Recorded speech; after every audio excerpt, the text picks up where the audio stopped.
Middle east में अब महायुद्ध शुरू हो चुका है। ईरान के हमले के बाद अब इजराइल ने ईरान पर बड़ा अटैक किया है। इस अटैक के बाद माना जा रहा है कि इजराइल ने बदला लेना शुरू कर दिया है।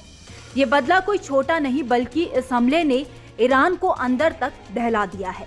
इजराइल ने एक साथ ईरान के कई शहरों पर हमला कर दिया है। इस्फान इन्हीं शहरों में से एक है जहां पर इजराइल ने अटैक किया है। ईरान के इस्फान शहर के एयरपोर्ट पर जबरदस्त धमाका सुना गया है, जिसके बाद ऐसा माना जा रहा है कि इजराइल ने ईरान के न्यूक्लियर प्लांट पर अटैक किया है, क्योंकि इस्फान में ईरान की कई न्यूक्लियर साइट्स मौजूद है। नाटाजन ईरान के यूरेनियम प्रोग्राम का मुख्य हिस्सा है।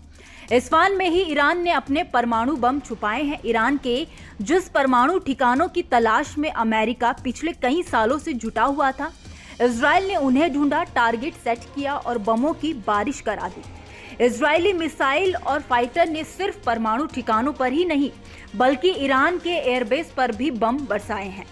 ईरानी मीडिया के मुताबिक इजरायली एयरफोर्स ने इस्फान इंटरनेशनल एयरपोर्ट पर जबरदस्त बमबारी की। एयरपोर्ट के अंदर मौजूद ईरान के एयरबेस को टारगेट किया गया, जहां पर ईरान के कई स्क्वाड्रन मौजूद हैं और जहां पर F-14 जैसा टॉमकैट लड़ाकू विमान तैनात है।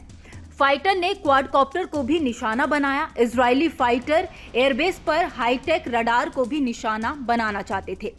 इस्फान में हमला कर इजराइल ने ईरान को ये दिखा दिया है कि वो कभी भी कहीं पर भी हमला कर सकता है।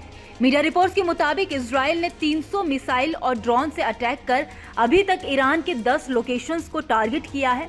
ईरान के अलावा इजराइल ने सीरिया और इराक में भी ईरान समर्थित गुटों के ठिकानों को निशाना बनाया है। ज्यादातर टारगेट में इजराइल ने यूएवी का इस्तेमाल किया है।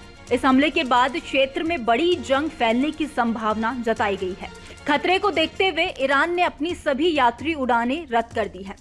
इजराइल ने यह हमला ऐसे समय पर किया है जब ईरान के विदेश मंत्री ने अमेरिका की धरती से इजराइल को खुली धमकी दी थी। उन्होंने कहा था कि अगर इजराइल ने जवाबी हमला किया तो उसका तत्काल और पूरी ताकत से जवाब दिया जाएगा। इस दावे की ठीक बाद इजराइल ने हमला करके अपनी ताकत को दिखा दिया है।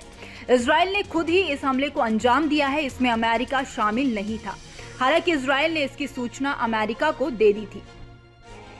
आपको बता दें कि ईरान के इजराइल पर हमले के बाद इजराइल के प्रधानमंत्री ने कहा था कि हम इस हमले का जवाब जरूर देंगे। इजराइल वॉर कैबिनेट में हमले को लेकर पूर्ण सहमति नहीं बन पाई थी, लेकिन इजराइल ने एक हफ्ते के बाद हमले का जवाब दे दिया है। हालांकि अभी तक ईरान से किसी के हताहत होने की खबर नहीं आई है। ईरान मीडिया के मुताबिक देश में एयर डिफेंस सिस्टम को एक्टिव कर दिया गया है। इजराइल और ईरान का युद्ध अब खतरनाक होता जा रहा है। इजरायली हमले के बाद ईरान भी ऐसे ही हमले कर सकता है। ऐसे में डर है कि कहीं दोनों देशों का तनाव दोनों देशों को युद्ध की आग में ना धकेल दे।